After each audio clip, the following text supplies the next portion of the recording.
Muito bem-vindo, Paulo, tudo bem?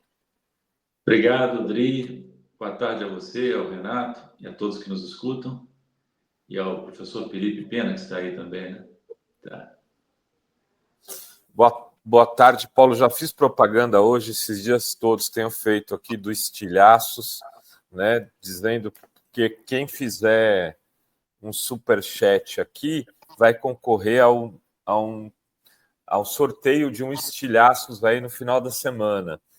E falei, mostrei, comentei que você fez o lançamento na Fundação Getúlio Vargas. Enfim, parabéns aí pela obra e pela tua trajetória na Fundação também, pela homenagem que você recebeu. Obrigado, Renato, pelo apoio, pela divulgação. Esse livro é um livro diferente daqueles que eu escrevi antes, porque ele trata, sobretudo, de filosofia, literatura. Então, espero que, apesar de divergir muito da minha trajetória, ele possa ser bem recebido, como foram os meus livros anteriores.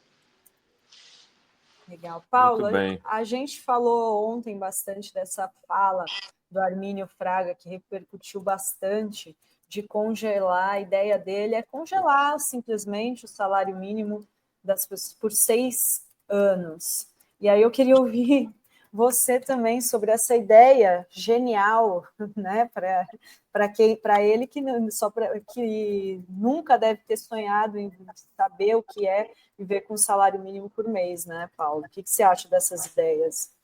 O Armínio Fraga é um fiel servidor do status quo, né? Sempre foi a vida inteira. E, para ele, o ajuste fiscal tem que ser feito à custa de quem ganha menos. Na prática, é isso que ele fala, né? Porque ele congela o salário mínimo em termos reais por argumentos fiscais, por causa da Previdência, por causa do efeito do salário mínimo nos gastos sociais do governo.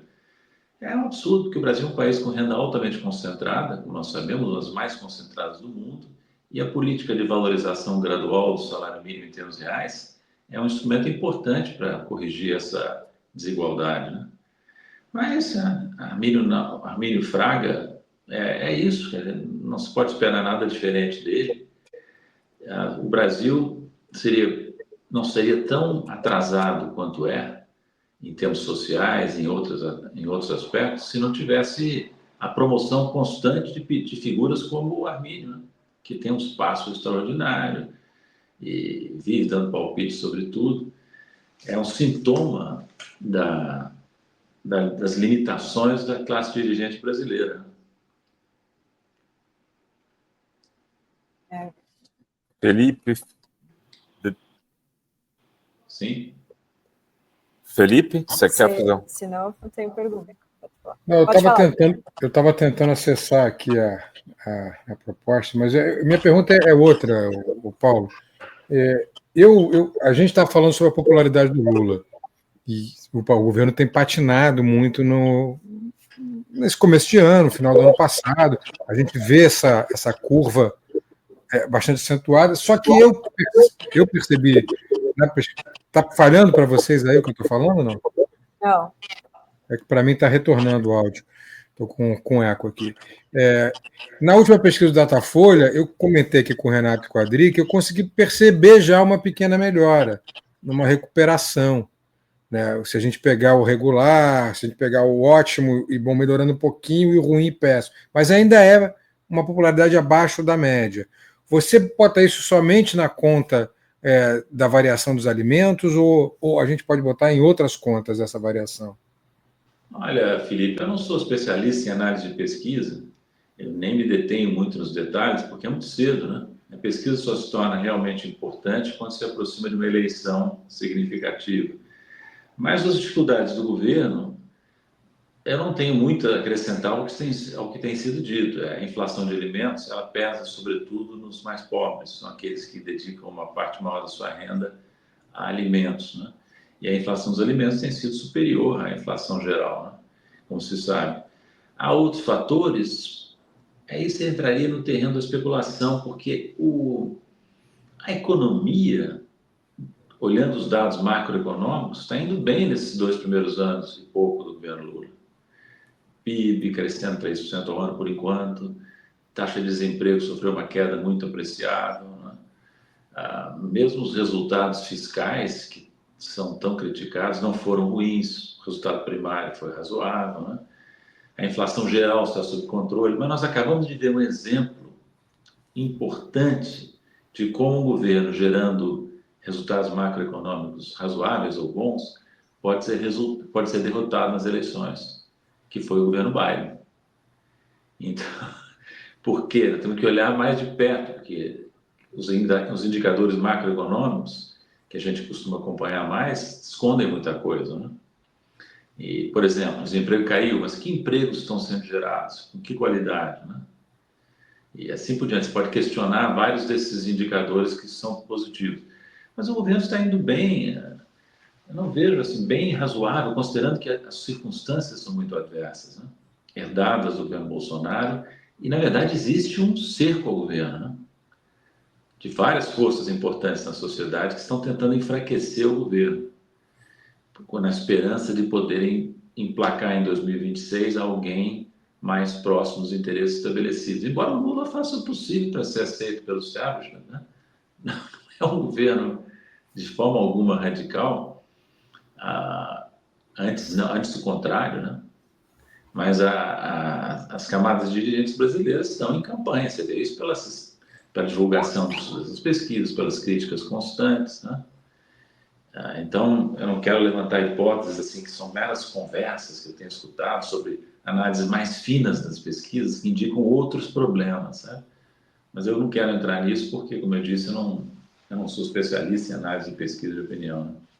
Mas tem uma lógica viciosa aí que me deixa bastante preocupado, que é, por exemplo, a ata do Copom. Então, a ata do Copom vai lá e crava. Nós vamos aumentar os juros porque o crescimento está elevado, 3,5% ano passado.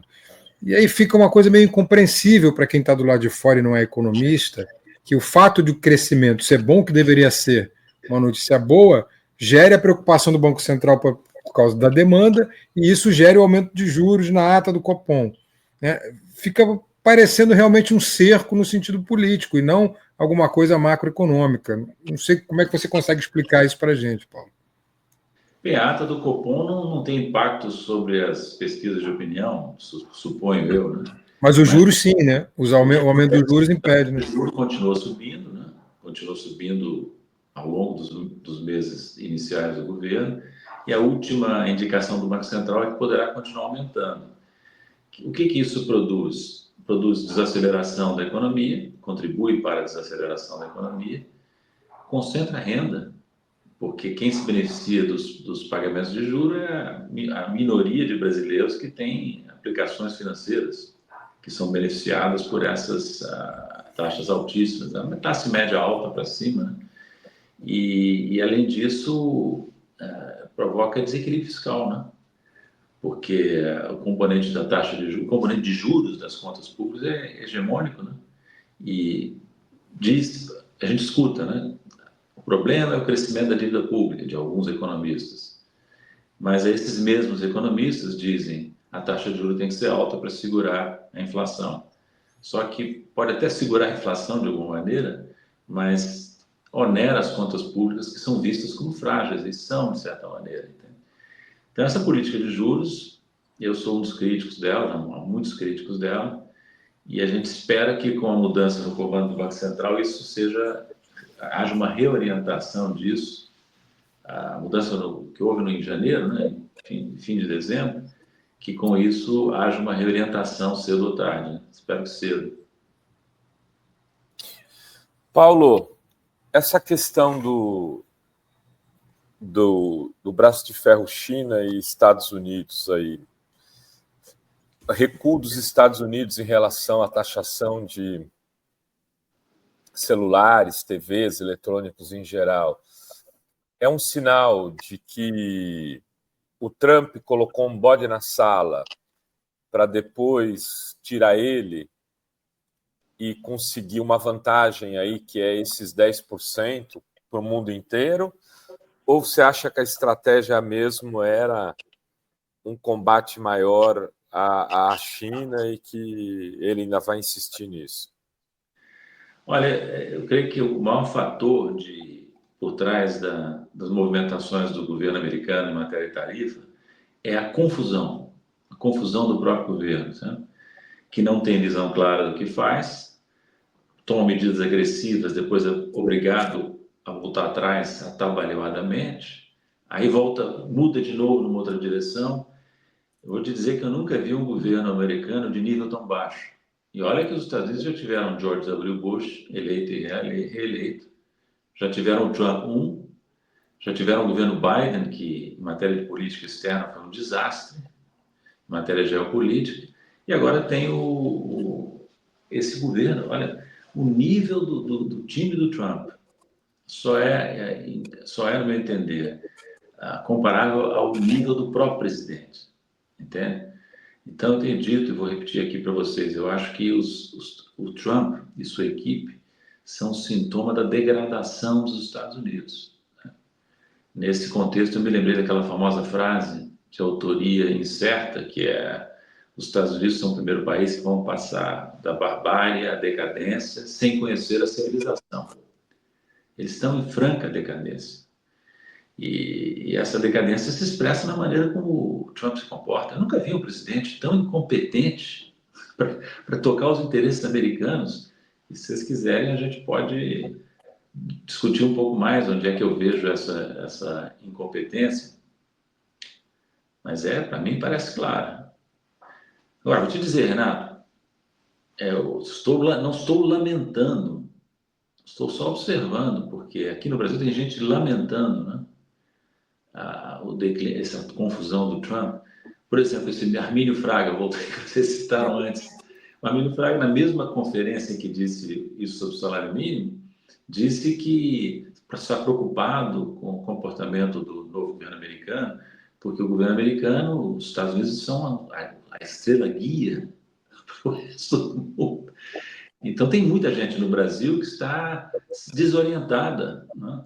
Desorientada porque a referência deles são os Estados Unidos. E se os Estados Unidos começam a bater pino pesadamente, como está batendo agora, fica aqui a camada dirigente brasileira completamente perplexa e desorientada. Aliás, perplexo todo mundo está, né? Mas a desorientação é fruto da ligação de muitos setores da sociedade brasileira, inclusive dentro do governo Lula, a desorientação decorrente de que eles estão perdendo, para usar a frase do Armínio, a estrela guia aos Estados Unidos.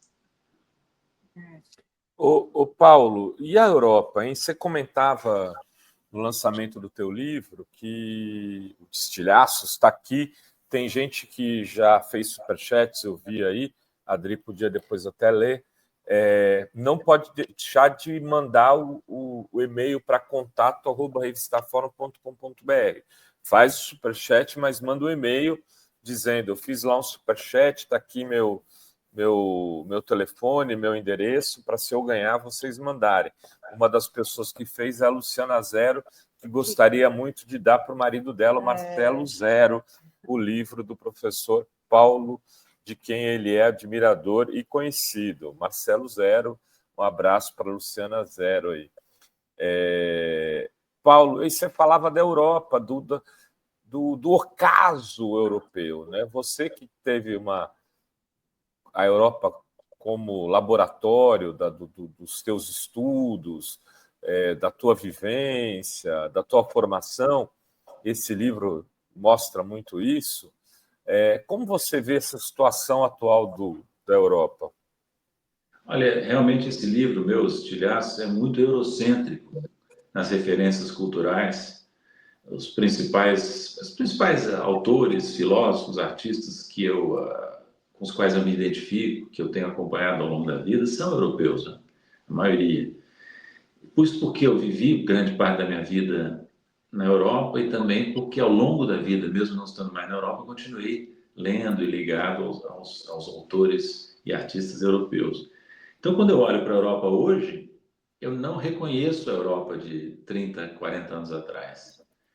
Houve, tudo indica, uma espécie de americanização muito grande da cultura europeia, da política europeia, e essa americanização foi uma regressão, porque a Europa sempre foi muito mais avançada culturalmente do que são ou eram os Estados Unidos. Então, eles se nivelaram por baixo.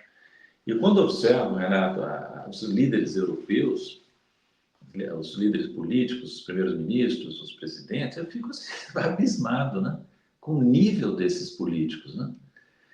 Há exceções, claro, mas se eu observo a Alemanha, a França, a Inglaterra, outros países, é incompreensível. É incompreensível que países tão desenvolvidos tenham lideranças tão medíocres, né?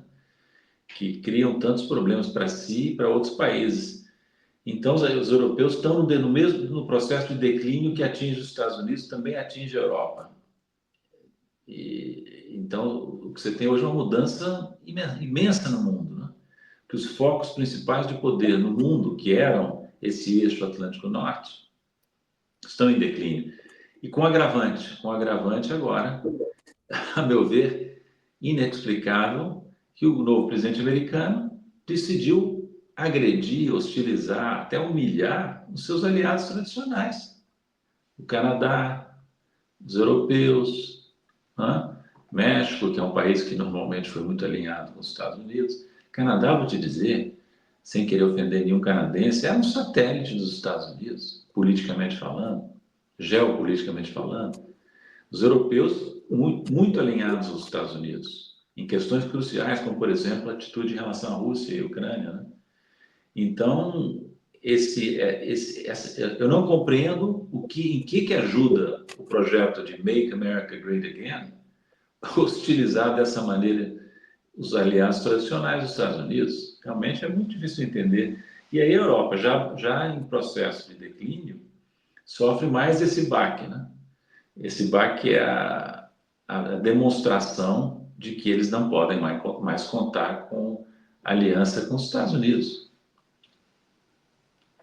Aliás, eu te dizer, o Canadá, talvez o Mark Carney seja uma exceção. Não é europeu, mas dentro desse quadro do Atlântico Norte, eu conheci o Mark Carney, porque ele era delegado pelo Canadá no G20, quando eu era delegado pelo Brasil. Ele é um sujeito de bom nível, inteligente, preparado, e está, até onde eu posso perceber, enfrentando bem a pressão americana, com altivez e dando os seus recados. Então, talvez o Mark Carney seja uma exceção, mas olha para os outros aí, é difícil enxergar alguém que possa ser respeitado, até, vou dizer. Bem. Muito bem. É isso. Vamos lá, então. Quem quiser comprar direto o livro do Paulo, pode ir na Contracorrente, né? Na Contracorrente, editora Contracorrente, que sempre tem enviado livros para a gente aqui. Então, você pode comprar diretamente também ou pode participar com Superchat. Pode fazer as duas coisas. Você compra um para dar de presente e aí você compra, espera... compra um para você e espera esse do concurso para dar de presente. Né, Paulo? A economia... Muito obrigado aí pela divulgação do livro.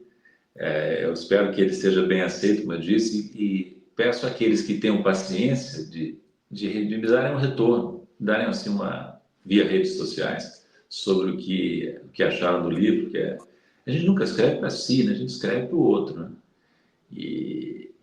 O pressuposto desse livro é que a vivência pessoal é relevante para os outros. Por quê? Porque nós não somos tão especiais como pensamos ser, às vezes. Nós somos todos parte de um substrato humano comum e a reflexão sobre a sua vivência pode ser relevante para outras pessoas. Esse é o pressuposto do livro que eu escrevi. Maravilha. Muito obrigada, Paulo. Até a próxima. Até a próxima. Obrigado, Adri. Obrigado, Renato. Obrigado, Felipe. Tchau, tchau. Tchau.